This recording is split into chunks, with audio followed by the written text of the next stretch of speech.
My name is Bradley T. Livingston, and I didn't write this story because I was fearless. I wrote it because fear had already learned my name. For a long time, I believed silence was maturity. I believed endurance was strength. I believed surviving quietly meant I was winning. It didn't.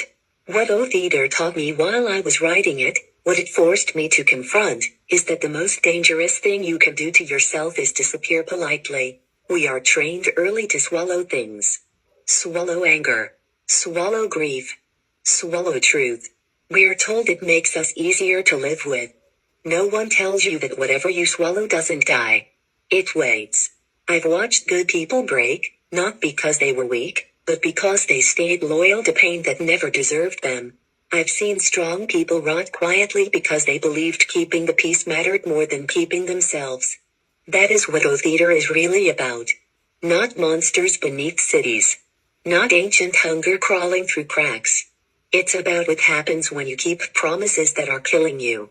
Every ring in this story is a truth someone never spoke. Every disappearance is a person who thought silence was safer than honesty. And the city? The city is us, built on things we never finished saying. Here's the truth I've learned and refuse to soften. You do not owe your life to your past. You do not owe loyalty to who you used to be. And you do not owe silence to anyone who benefited from it.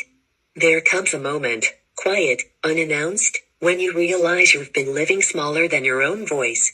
Editing yourself for rooms that never intended to hear you clearly anyway. That moment is terrifying.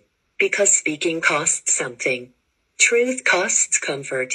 Truth costs relationships built on avoidance.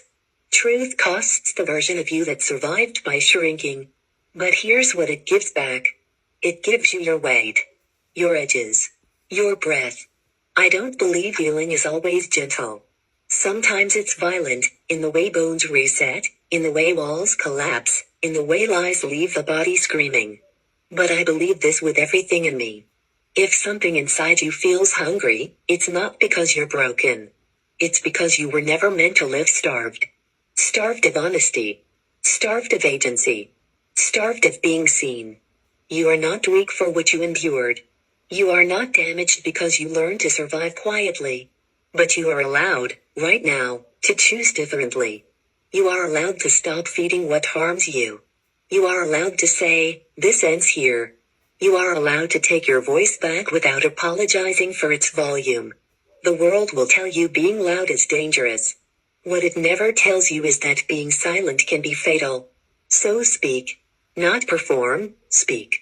Not confess, choose. Let the truth leave your body. Let it burn if it has to. Let it cost you what was never safe anyway.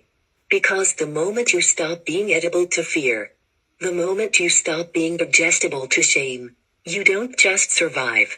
You change the shape of the room.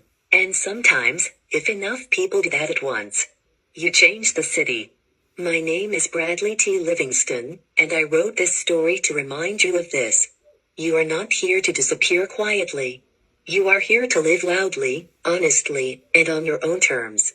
And nothing, ancient or modern, survives long against a voice that finally refuses to starve.